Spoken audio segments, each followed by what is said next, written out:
Hello, Lexi Carducci here, another Property Sunday video. The week's just fly by, don't they? So happy Sunday. If you haven't watched one of my videos before, just a quick little introduction to myself. My name's Lexi Carducci. I am a property finder, I'm a relocation agent, I'm a developer, and I'm also an investment landlord. So many things going on, but yeah, my whole life revolves around property, which is great fun. So this week I thought I'd do a bit of a market chat, bit of a market update, what I've noticed during this week when I've been doing some research for a client. So as a property finder, usually think of something like location, a place in the sun.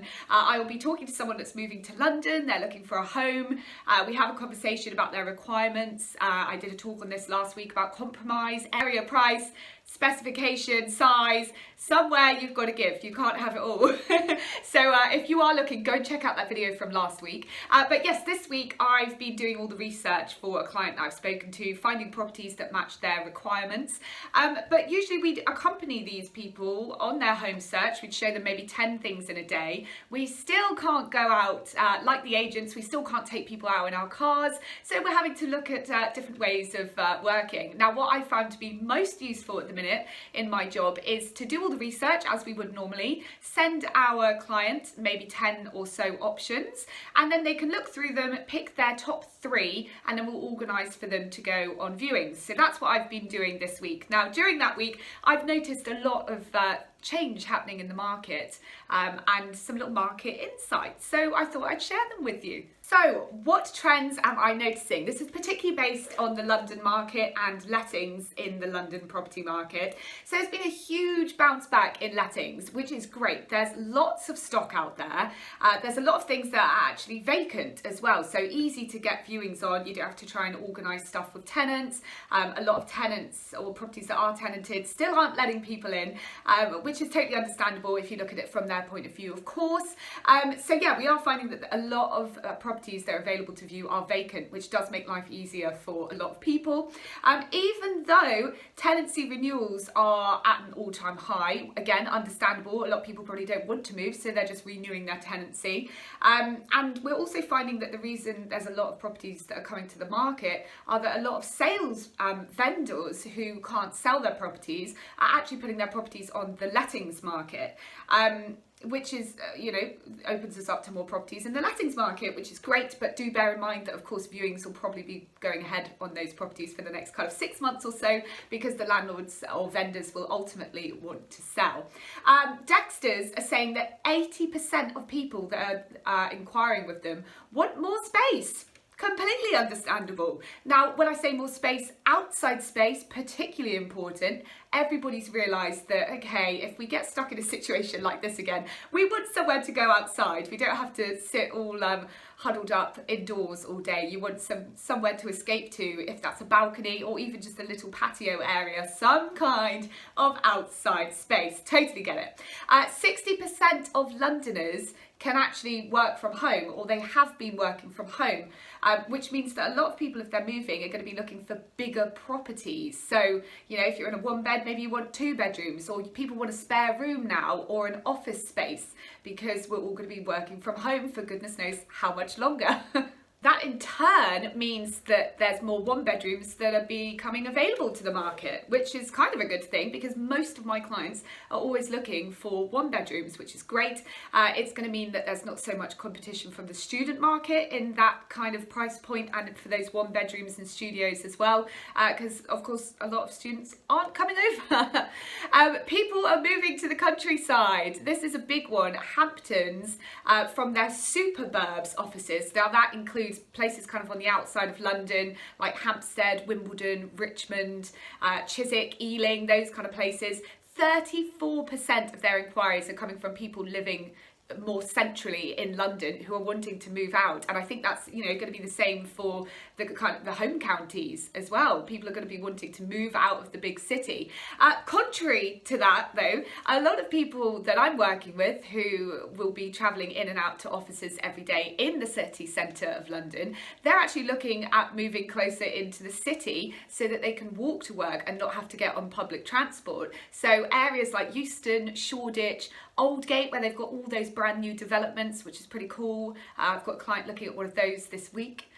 Westminster and Clerkenwell, all very central areas, all very pricey as well. So maybe we'll notice a difference in people coming over that have got slightly bigger budgets as well, to be able to afford to get into those areas where they can walk to work. Hey, they're going to be saving on public transport.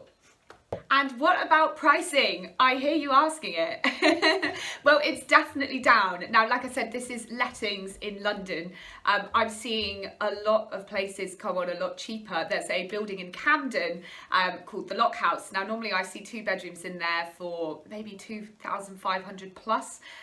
There was something 2 bedroom available in there with a large outside terrace for, I think it was 2,300, something around that. So big price differences that we're seeing at the minute. Hamptons have reported that there's a 3.2% fall from last year in rental prices in London. Housey have said that some London areas are seeing as much as a 15% decrease. Now, I haven't personally seen that, but I'm sure it's happening. Reasons for that is that a lot of empty properties are being, they're sat out there. So landlords don't want empty properties. We don't want void periods, do we? So they're taking hits on rent. I've done that myself. I had 2 properties that were available to rent. One that I just finished refurbing throughout COVID-19. So when we went into lockdown, I had this brand newly refurbished property sat there empty, not ideal. So I've taken a hit on 2 of my rental properties. But that's just the way things are going. So if you're on the other foot and you're renting, do be careful of 6-month breaks. A lot of landlords are taking hits on rents, putting in 6-month breaks, and if the market improves in 6 months, you may just find yourself having to leave that property, or they're going to try and renegotiate rents. Now, that's not to say that everybody's doing that. It just kind of makes sense, doesn't it? So you can kind of see that from both sides. So there's a little bit of advice there. What are agents doing then on viewings? Now, I wrote a blog about this a couple of weeks ago over on my website, lexicarducci.co.uk, so go and have a little look at that. But just a quick little recap. More physical viewings are going ahead. They're still asking that virtual viewings or video viewings are taking place in the first instance. So that's kind of your first viewing. Your second viewing, if you like that, will then be a physical viewing. On physical viewings, they are asking, well, majority of them, asking people to wear PPE. So, not full PPE, but masks, gloves, removing shoes in properties. If properties are tenanted, now like I mentioned earlier, a lot of tenants don't want to let people in at the minute, totally understandable. But if there are people that are in, agents are asking them to either go out for a walk, or maybe you're one of these people that, you're expecting viewings to happen and you are a tenant in a property, advice is to go out for a walk, or if there's an outside space, to wait there whilst the viewing takes place. Agents and people like myself, property finders, we still cannot accompany people in cars at the minute. Who knows when that's going to change. If you're seeing a big tour with an agency, they won't be able to take you around in your car. So do plan before you go out on these viewings. I do it on Google Maps and send it over to my clients. You can put in all the distances, how to get from each property. Be prepared when you're going out on your viewings. Agents are also working, or a lot of them are working in rotations. So you'll have maybe people doing 3 days on, 3 days off, that kind of thing. So you may find that you're passed around agents a little bit, totally fine. They all know what they're doing anyway. So be prepared to be working with various different people. Also, bear in mind, if you're sharers and you're looking to share, a lot of agents are only letting people go in one at a time if you aren't from the same household or bubble. That's, again, probably going to be changing soon. This is literally changing every week. But there you go. A little bit of an insight into the London rentals market, the trends that I've noticed just been doing my research as a property finder this week. And some tips on pricing, what's going on out there. Just thought I'd update you on my property Sunday. So have a lovely Sunday, and I will see you same time, same place next week. Have a good one.